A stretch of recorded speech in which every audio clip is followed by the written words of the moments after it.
Namaste everyone. Welcome back to my channel. In this video, I am going to discuss in second language English, ninth standard, lesson 1, that is Enchanted Pool, written by C. Rajagopala Chari. So here we have information about the author. Chakravarti Rajagopalachari, popularly known as Rajaji, was a great patriot and astute politician, an incisive thinker, and also author of many books. His popular books are on Bhagavad Gita, the Upanishads, Ramayana, and Mahabharata. In Mahabharata, he displays his inimitable flair for telling stories and applying their moral principles to modern times. So, this is the information about him. Let us learn about other activities or what are the great works he has done in his lifetime. So, here we have a timeline that is in 1906 at the age of 28 he joined the Indian National Congress and participated as a delegate in the Calcutta session in 1906. So in 1937, Ramaswamy opposed the decision of C. Rajagopalachari to make learning Hindi compulsory in schools in 1937. So in 1954, during US Vice President Richard Nixon's 19 country Asian tour, he was lectured by Rajagopalachari on the consuming emotional quality of nuclear weapons. So in 1958, he was awarded the Sahitya Akademi Award for works in the Tamil language for his retelling of the Ramayana. So that means Chakravarti Trimugan.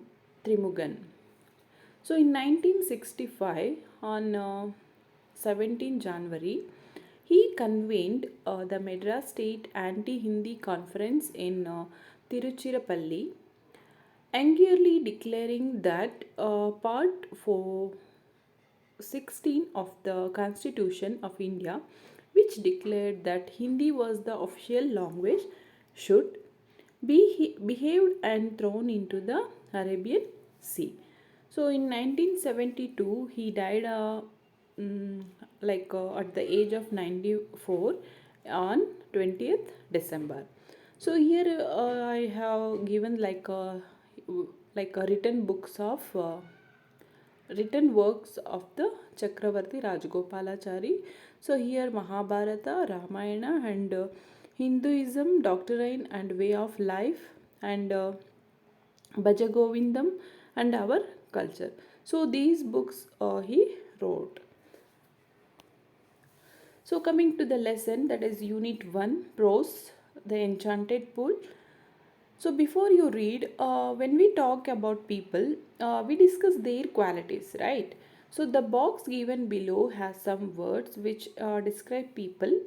Sit in small groups and classify them under like a desirable and not so desirable categories. You may consult a good dictionary or your teacher. So, as we all know, we are living in a society with other in a harmonious, in a friendly or manner. So, here we have a few words that we can understand. When we live with the others in a society, we are expected to follow certain qualities or norms in our day to day life.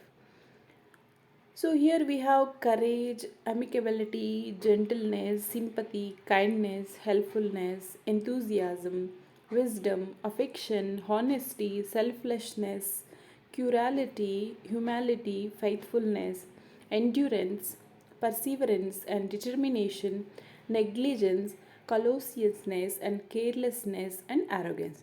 So these are the words which has given in the book, so that you can separate it. So which are desirable qualities and not so desirable qualities. So we already talk about, we all know we are living in a society that others in the with others in a society in a harmonious or in the friendly manner. When we live with the others in the society, we are expected to follow certain qualities or norms in our day to day life. So, can we behave however we want? No, it's not possible.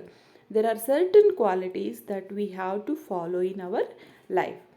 So the qualities that we are the possesses may be desirable. Okay. So here we have some desirable qualities. You can see that courage. Courage is simply the willingness to be afraid and act anyway like that. So kindness means kindness in the words creates confidence. Kindness in thinking creates profoundness, and kindness in giving creates love. So you can see that small baby is giving something for that animal. So that means that is kindness. We have to um, like keep that kind of the qualities in our life. And you can come to the enthusiasm. Nothing great was ever achieved without enthusiasm. We should have enthusiasm so that you can improve in your life. So like uh, desirable qualities. So like we can say desirable qualities which everyone practice in their life. Similarly, there are certain qualities that are not desirable. Okay. So you can see the carelessness. There's the two persons, they are walking with keeping their mobiles on the road, but the vehicles, they are giving the indication that in a moving car they are walking. Okay, that is called carelessness. So you can sometime arrogance will not work. Okay, you should be polite. And here selfishness. So you can see this picture. So he is eating something but he is not giving to others, so that is called selfishness. Okay, so these are not desirable qualities, not so desirable. So here we can go to the lesson. So in this lesson you should learn this some points, how they story belongs to some kind of sympathy, kindness, like that. Perhaps you have some idea about what the good and bad qualities are. We read about the desirable qualities and not so desirable qualities. You can understand which are the good and which are not good to follow in our life. So read the following story to know more about them from Yudhishthira, the eldest of the Pandavas. So this is the lesson, the enchanted pool. It is a story of Mahabharata. So in this Mahabharata, uh, a small story about Yudhishthira and Pandavas. So the enchanted pool, written by Rajagopalachari. In the Mahabharata, the Pandavas lost everything in the game of dice to the Kauravas and had to live in forest for 12 years. During this period, they had to constantly move from one place to another place for safety and to meet their daily needs. One day, what happened in the 12th year, the Pandavas brothers wandered deep into the forest in pursuit of a deer. So the sun was hot overhead, and the five brothers grew more and more weary and thirsty. So Yudhishthira sank down under a tree to rest and said to Nakula, "Brother, climb the tree and see whether there is any pool or a river nearby." So Nakula climbed the tree, looked around and said, "At a little distance I see water and plants and cranes. There must certainly be water there." So Yudhishthira sent him to fetch some water to drink. Nakula was glad when he got to the place and saw that there was a pool.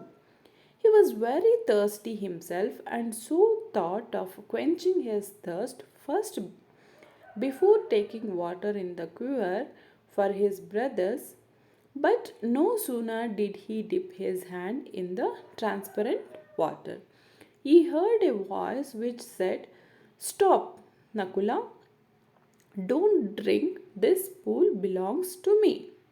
So in this para, Quiver means a case for arrows, which will the kings will be keeping the arrows in the quiver, like a kind of one pouch. Quench means satisfy thirst by drinking something. So here, when he went to Yudhishthira sent him to fetch some water to drink. See what happened when they leave to go to the forest. So that time the sun was very hot, and the five brothers were very and thirsty. They're tired and they will get tired and they'll get thirsty. And Yudhishthira sit down in the under the tree and told to Nakula, brother, you can climb and see whether there is any pool nearby or river in nearby, that we can drink water, like that, he said. So Nakula climbed the tree and he looked around that, and he saw some distance one water plants and cranes, and he thought that is there is a water. So Yudhishthira sent him to fetch some water to drink, and Nakula was glad because he was very happy to go and bring water for his brother. And he went to pool, and he was like a water pool, and he was very thirsty himself, and so thought that quenching his thirst first he want to drink the water, then he will take water from using the quiver for his brothers. But no sooner he did not dip his hand, like a hand in the transparent water, means it is very transparent, means it will be visible, like that. So he heard a voice before dipping that water. He heard one voice which is said that, stop Nakula, don't drink. This pool belongs to me. O son of Madri, answer my questions and then drink the water. Nakula was surprised but carried away by his intense thirst, and heedless of the warning, he knelt down and began to drink the water.